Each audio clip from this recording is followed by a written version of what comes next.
Sorry. Okay. Hello interwebs and welcome back. So today we're going to be talking about my trip to South Korea. I'm going to be talking about my opinions, my experiences, and we're going to be talking about the good, the bad, the great, the not so good, and the ugly. Before I get into that though, please understand that I was there for about 5 days, and the only way to truly experience a place or a culture and understand it is to not just visit there but to live there. So this is just my opinion from my short time period there. And also, before we get started, please make sure, if you haven't already, hit that subscribe button, and if you enjoy this video, please hit the like button. Without further ado, let's get into it. So first and foremost, I have to talk about my plane flight experience. We flew on Peach Airlines, and I was expecting it to not be a great experience just because the flight from Peach is so cheap. But it was actually really awesome. The staff was super friendly, and even on the way back we did have a delay, which I hear is pretty common with them, but what can you do? But even with the delay, they were completely informative. They kept us in the know about what was going on, how long it was looking like, etc. So I was really pleased with that. The second thing I want to talk about is, not to be stereotypical, but the drivers in Korea are crazy, at least in my experience. The first taxi we got was from the airport to Tom's house, and the driver was very scary, and that's coming from somebody who is semi a scary driver. I like to drive fast, but I feel like I'm in control about it, so it's different when I'm in a car in a different country where I don't speak the language and the person is driving really quickly and kind of ignoring traffic rules, which seemed to be a consistent thing every time we took a taxi somewhere. I don't know if they were following the speed limits. I don't feel like they were, because they were all driving very quickly, and there were a few times that we pretty much ran red lights, if not actually ran red lights, and it was kind of scary. The only taxi ride that we took that really wasn't that scary was the taxi on the way to the airport, when it was just Chloe and I, and we were leaving. He was a very pleasant driver, and I don't know if it's because Chloe and I obviously were two foreigners, where Tom kind of blends in a little bit more in Korea, but it was different. So our third topic, the absolutely delicious food that keeps coming and coming. It was really surprising to me, even though I had been told a million times how cheap food really was. And on top of that, when you order, you think you're just ordering your one little thing, but then, oh, you get this side for free, and you get this side for free, and if you run out of this, you can ask for more, and if you run out of that, you can ask for more, and it just keeps coming and coming and coming. And it's mind-blowing, because I've never had that experience anywhere else. Most places it's like, oh, if I want a side of rice, it's gonna cost money. If I want a side of this, it's gonna cost money. If I want a refill, it's gonna cost money. Not the experience in Korea. Not to mention the food was delicious. Topic number 4. So, coming from a country where people are so incredibly polite, I think has a lot to do with the expectation I had for Korea. So many people here, who most of the people I spoke to were Japanese, told me that people in Korea are typically rude. And so I had this idea in my mind that when I went there, people would be rude, they wouldn't be welcoming, they wouldn't be helpful, because that's what I was told I should expect. But having my own Western experiences, combined with my Japanese experiences, I don't feel like the people were rude at all. They were definitely more straightforward, but they weren't rude. Maybe not as polite as people in Japan, but not rude. I was really excited by how friendly and kind and helpful people were. Even the lady at the convenience store, I clearly did not speak Korean, and I was trying to have a little bit of an exchange with her and thank her, and she stopped me and helped me with my pronunciation, and the couple times that I went in there to buy coffee was just super friendly and kind, and I really enjoyed it. The people in Korea were really, really wonderful for the most part, and I didn't see any of the rudeness that I was told to expect. Number 5. So I definitely felt that Korea was a little bit more free, I guess, than Japan is. Not because Japan isn't a free country, obviously it is, but there's a lot of social restrictions here, ways that you should and shouldn't act in public. I didn't feel those same social restrictions in Korea. There were definitely more restrictions compared to, like, in America, but for example, on the subways, I didn't feel the need to have to stay quiet because other people were having conversations. Where here, if you're on the train or the subway, most people are quiet. You don't have your phone on, or at least you don't have the sound on. And that was just one of the examples, but it just felt overall a little bit more free, and I didn't feel restricted in any way, where sometimes I do feel a little bit restricted in Japan, but not anything that's super uncomfortable. It's definitely easy to get used to, at least for me. Number 6, and this is definitely something that I have to talk about. So if you've never been to Japan, Japan is so clean, especially for a country where a trash can is hard to find. It is almost impossible sometimes, but it is so clean here. Even the major cities like Tokyo, so clean. Korea, different story. Trash cans are also rare, but it's not clean. It was actually pretty dirty. It was dirtier than my experience in Chicago. I've never been to New York, so I can't compare it to that, but it was a dirty country. There was a lot of trash, and I even had the experience where I cannot litter. I mentally cannot do it. It causes me anxiety to think about throwing my trash somewhere that is not a trash can. And we were out at the night market. I had some street food, and I had some trash, and Chloe had some trash, and Tom had some trash, and there's this big pile of trash on the sidewalk, and Tom and Chloe just added to the pile. And I'm still holding my garbage, and they're like, "Shanna, throw your rubbish on the pile," and I'm like, What? I can't do that. I can't do that. I can't do that. And they're like, "It's okay. All the other trash is there. Just do it." And it was one of the hardest things I think I've ever done. I know that sounds really stupid, but it still bothers me that I did that. Because even though all the other trash was there, and everybody else had done it, and it's clearly part of that society, it causes me anxiety. I added to it. I added to the waste. I made it dirtier. I don't know. So, yeah, that was hard for me. That was really hard for me. Number 7, we need to talk about my club experience. So I have been to one club in Japan and one club in Korea, and in some ways both experiences were similar, and in some they were different.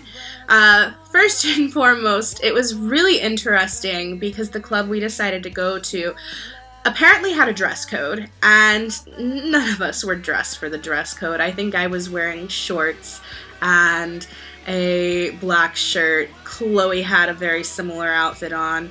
We all had, well, Chloe and I had Chuck Taylors on, and Tom had tennis shoes on.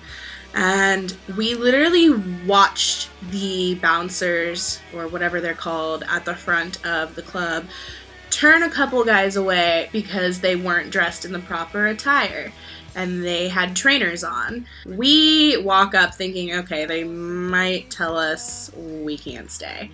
And lo and behold, they let us right through.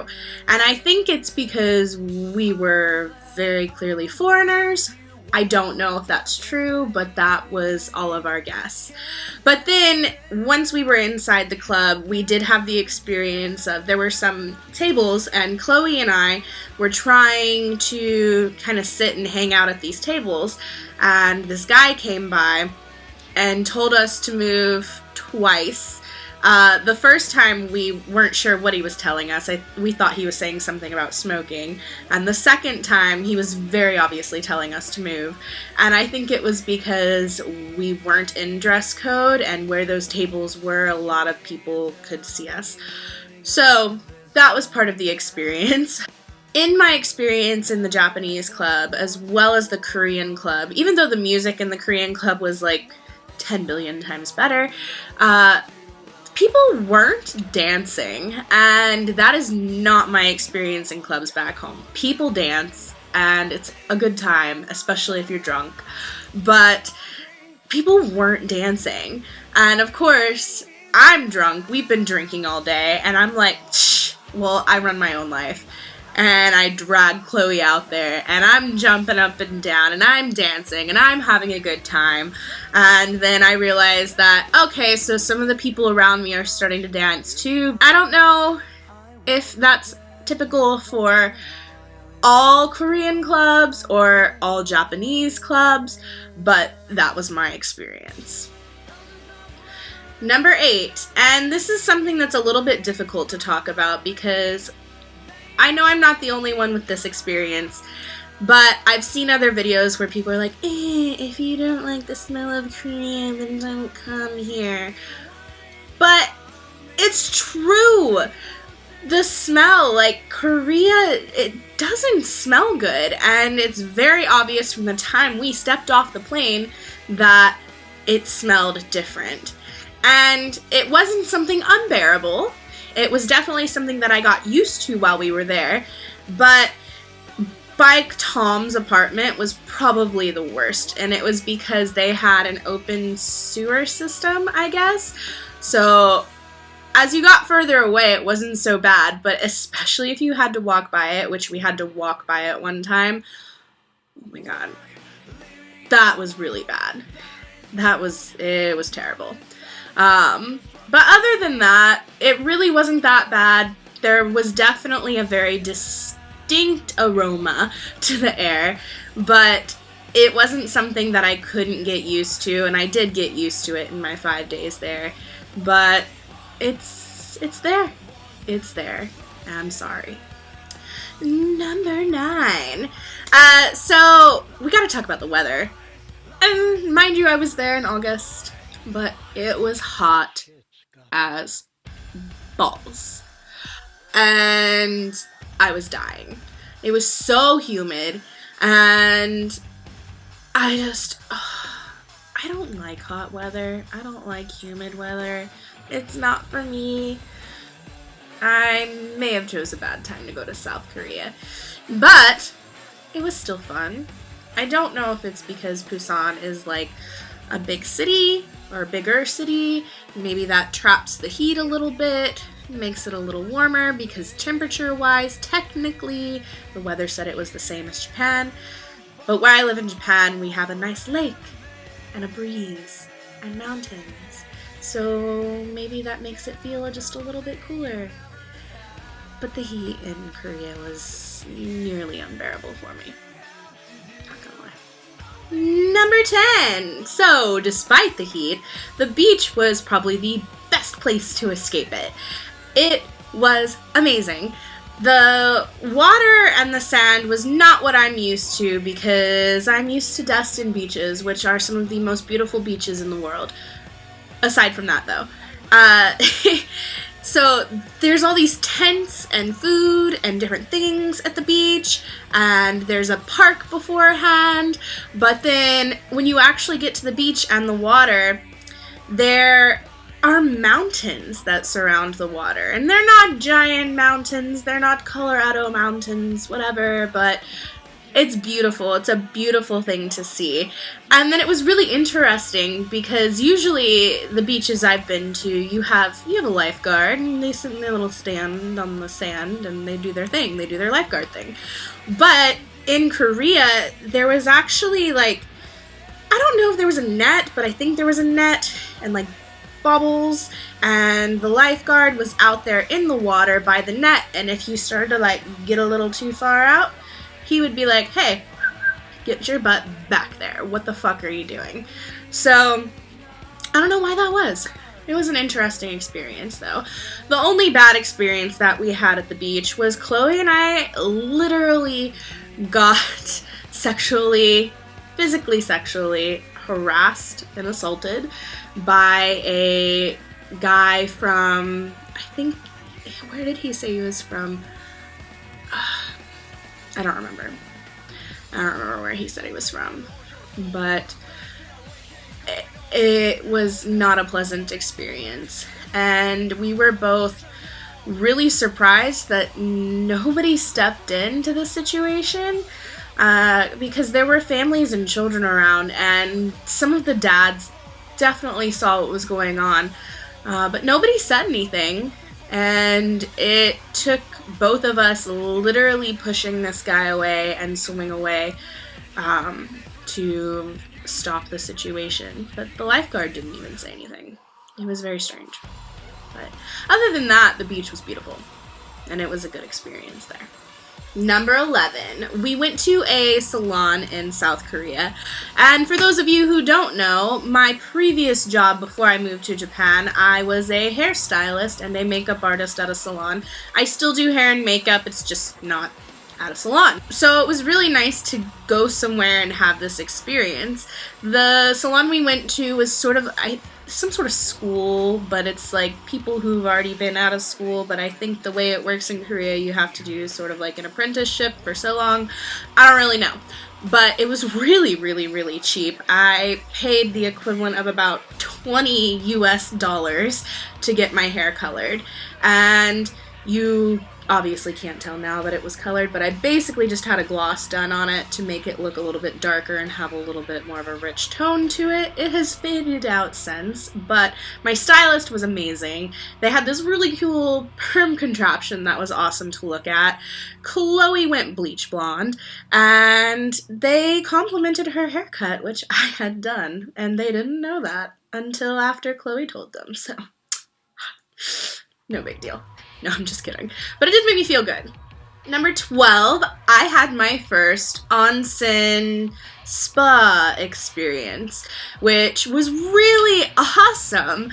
I was surprised because I expected that I would be really self-conscious going into like hot tubs essentially with people naked, and I really wasn't. It was like everybody else was naked, I was naked, nobody was paying any attention to each other. It wasn't a thing. I had my first experience also going into a sauna, which one of them, I don't know why people do that to themselves. I couldn't breathe. I literally could not breathe. The air was so dry and I could like taste the coal, and it was just, I don't know. The other one was okay, though. It was really hot, but it was okay. And then you had the experience where I actually was able to video some of it, some of the little saunas and different things. So it was a really awesome experience. Number 13. And this is something that I'm not really looking forward to talking about because I don't know a whole lot about why this is a thing, or even like how to fix it, or what's being done to try and fix it, if anything. And I also made an insensitive comment on my Snapchat about these people who were laying on sort of a bench thing outside, sleeping. And I was joking that they'd had a little bit too much to drink and just went to bed real early and decided that that's where they were gonna sleep. Well, that may be true for some of them. For some of them, there apparently is a very high homeless population in South Korea. And a lot of those homeless people are elderly people. And I don't know why that is, but I saw so many people sleeping next to buildings and on benches and just pretty much on the side of the road. And it was heartbreaking. It was absolutely heartbreaking to see that. And I've seen homeless people before, but it was just the amount of homeless people that I saw sleeping on the side of the road. And I wish that I knew why. I wish I understood it more. I could probably research it and find out. Maybe some of you can tell me. But I hope that that is something that changes in the future, not just in South Korea, but throughout the world, but particularly in South Korea with my experience in Busan. It was really hard for me. It was really sad to see, especially because they were elderly people. And those are people I feel we should be helping, not leaving out on the street to be cold, or I guess it was hot, so I don't know. You know what I mean, though. So lastly, let's talk about the things I miss the most on a lighter note.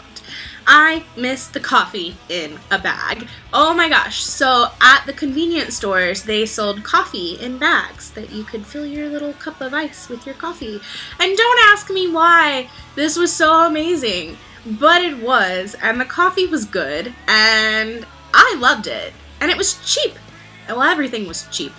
That's another thing I really miss, is the affordability of everything. It was incredible how affordable everything was. And I don't just mean the shopping that I did and the cosmetics that I bought. I mean the food. I mean the taxis. I mean the everything. Everything. I want it to be that affordable in Japan and throughout the world. It was amazing. I miss the food, obviously. The food was delicious and cheap and delicious and delicious. And finally, the culture. The culture was different from what I'm used to in Japan. And that's not to say I don't love the culture in Japan, because I absolutely do. I'm so happy here. But it's nice to experience a different culture and a different way of life. And I would really, really, really love to go back to South Korea, especially visit Seoul and maybe some other places, go back to Busan, but really dive more into that culture and maybe make some Korean friends and get their opinions and have real conversations with them. That would be really incredible. So anyway, I hope you guys enjoyed this video. If you are wondering what the music in the background was this entire time, this is an awesome band called The Reaction. It is a group of guys who are super kind, super talented, and you should definitely check out their music. I will leave some links in the description below. And if you like my video, please make sure to hit the like button. If you haven't yet, please hit the subscribe button. And stay tuned for more videos about my life, my adventures, my opinions, and whatever else I feel like posting. I hope everybody's having a wonderful day wherever you are, and a wonderful week wherever you are, and I will see you guys next time. Bye.